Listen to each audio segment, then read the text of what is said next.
Hello everyone, my name is Zaop and welcome to Simple Dota series when I want to improve your decision making in Dota and make thinking during the game be more straightforward.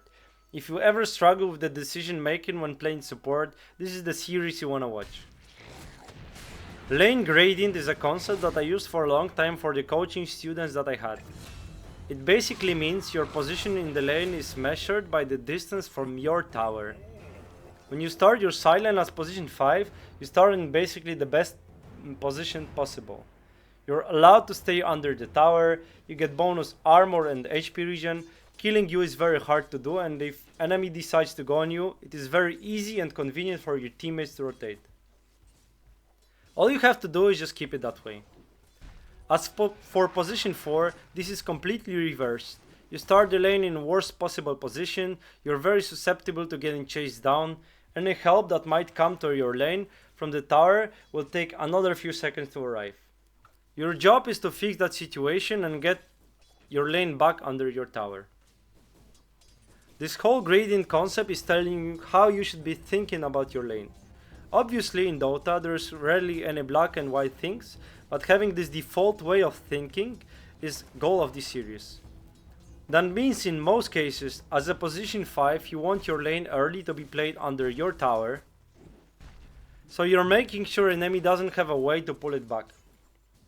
That usually means blocking the big camp, being aware of his attempts to drag the wave, and making sure you're not getting enemy creeps under the tower so it doesn't push it, leaving you with more creeps. As for the position 4, basically all of the things that I said are reversed. You make sure you get your big camp, perhaps you can just drag enemy waves to your tower, or if that's not possible, you just push the wave under enemy tower and wait for the lane to push out. As you can see, gradient makes this way easier to understand. What I mean by that, as a position 5, you start the lane in best possible position, which is 10 out of 10. And as a position 4, you start the lane in a 0 out of 10 position. Fixing this doesn't have to mean it's suddenly gonna be 10 out of 10. Perhaps the lane being around here is fine, and that would be like 4 out of 10 position. It's obviously not perfect, but then it's better, right? And for the position 5, perhaps they fixed it in a way that's 6 out of 10 for you, but that's still good, right? Do you need to pull the lane right now, or you leave it to be?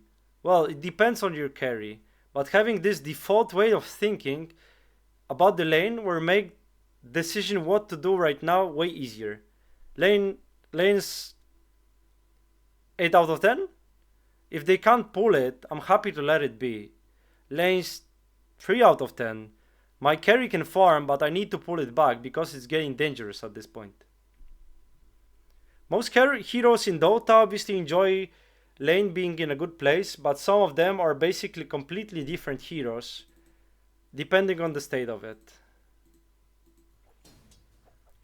One of the safe laners that are a good example of this is Draw Ranger. Due to nature of her spells, she's a hero that can wear them down and eventually run them down if she has enough lane space to do that. However, she has low move speed and she's easily killable if she's not allowed to kite opponents. A perfect offlane example of this is Slardar. He's a hero that has decent stats, but when his lane is a good place, he's able to run people down. However, if we consider this exact matchup, position on the lane will determine how likely each hero is going to kill the other one. So think about it this way. How would you rate your current lane position? Reverse that on a scale out of 10 and you get the answer how your enemy should be feeling about it. This is a simple way to think about the lane and make your decision making way easier.